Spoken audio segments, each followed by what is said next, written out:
기원전 3세기에 중국에서는 한, 위, 조, 제, 진, 연, 초 이렇게 7나라가 할거하여 하루가 멀다 하고 전쟁을 벌이고 있었습니다. 철기 기술이 발전함과 동시에 농업마을이 점점 사라지면서 이 철기 쇳덩어리를 이용하기에 더 효과적인 마을로 도시를 재조직하게 되었고, 그에 따라 사람들도 도시로 몰리게 되었죠. 지금으로 비유하자면 농촌에서 도시로 이동하는 것과 비슷한 현상이 이때에도 일어나게 됩니다. 이렇게 도시가 커지면서 머리 좋은 사람들이 우대를 받게 되고 소위 제자백가라는 지식층이 떠오르게 되는데, 이들 중 법을 중시하는 법가들은 그때까지 잘 알려지지 않았던 절대왕정의 국가를 건설하고 싶어 했습니다.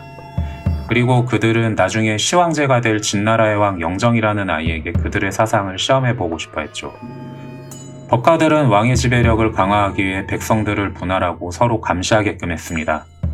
밀고 행위는 의무가 되었죠. 한마디로 범법행위를 고발하지 않는 게 범법행위였습니다. 실제로는 5가구가 하나의 조를 형성하고 각 조에는 정기적인 보고에 책임을 맡은 공식적인 감시자가 있었는데, 그 감시자는 다시 비공식적인 감시자로부터 은밀하게 사찰을 받습니다. 이 5조가 모이면 하나의 부락이 되는데, 만약 밀고가 제대로 이루어지지 않은 것이 밝혀지면 그 책임은 구성원 전체에게 돌아가는 방식이었습니다. 그러면서 물고 물리는 감시의 순환이 이루어졌습니다. 진시황은 이 법가들의 방식을 지나칠 정도로 잘 받아들인 나머지 나중에는 자기 신하들도 믿을 수 없어서 순진한 소년들로 이루어진 경찰을 만들어 관리들을 감시하게 하고 반동분자들과 진보주의자들을 고발하게 했습니다. 법가들은 다투어서 기발한 생각을 내놓았는데, 서류나 말이 아니라 백성들의 유전자에 법을 각인시켜 어기는 것이 불가능하게 만들려고 했습니다. 그 방법은 바로 백성들의 공포심을 이용하는 것이었습니다. 모든 백성들이 법률을 마음에 새기고 그것을 어기는 것은 상상도 못하게 만드는 그런 형벌이었죠. 그래서 진시황 시절에는 고문하는 직업이 선망의 대상이 되었는데, 이 직업을 형리라고 불렀습니다. 이 정도가 얼마나 심했으면 고문을 가르치는 학교까지 생기는 판국이었습니다. 몇몇 죄인들을 공개 처형하는 것만으로도 새로운 법을 각인시킬 수 있는데 불구하고 형을 집행 전에 죄인들을 끌고 마을을 돌아다니는 조리돌림까지 시행했죠. 여기에서 그치지 않고 법가들은 시황제에게 백성들이 아예 생각하는 것을 금지하는 것을 건의하기에 이르렀고, 기원전 213년 진시황제는 책들을 반체제적인 위헌물로 규정하는 법을 반포하기에 이르렀습니다. 책을 읽는 것은 국가의 안전을 침해하는 행위가 되고, 똑똑한 것은 국가의 적 제1호가 된 셈입니다. 생각하는 자는 누구나 황제에게 역심을 품게 마련이라는 것이 법가들의 주장이었습니다. 그러면 사람들이 생각하는 것을 막으려면 어떻게 해야 될까요? 바로 생각할 시간을 주지 않는 것이죠. 휴식은 비판을 낳고 비판은 반란으로 이어지기 때문에 휴식을 없애야 한다는 것이 그들의 생각이었습니다. 그래서 이 시기 백성들에게 어마어마한 건설 노역을 부과하게 되죠.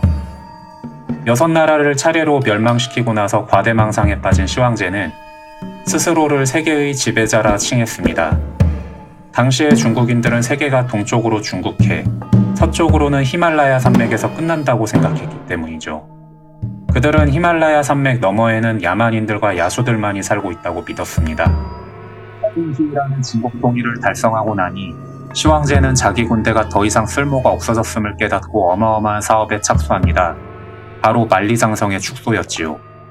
만리장성 공사장은 처음엔 지식인들의 노역장에 불과했지만 곧 백성들을 통제하는 좋은 빌미가 되었습니다. 아마 그 장성을 건설하면서 수백만의 백성이 목숨을 잃었을 것으로 추산됩니다. 황제는 죽을 때가 가까워질 무렵 자기 주위 사람을 아무도 믿지 못하게 되었습니다. 후궁들과 자기가 그토록 따랐던 법과 신하들을 모두 죽인 뒤에 황제는 철기를 다루는 자기 스승에게 명하여 철제 꼭두각시를 만들게 했습니다. 자기는 사람은 못 믿고 꼭두각시 인형들만이 자신을 절대로 배신하지 않는다고 확신했죠. 아마도 이것이 인간을 기계로 대체하려 했던 역사상 최초의 시도였을 겁니다. 그러나 그 모든 것으로도 시황제는 만족할 수 없었습니다. 세계의 주인이 된 것도 모자라 그는 불사영생을 꿈꿨습니다.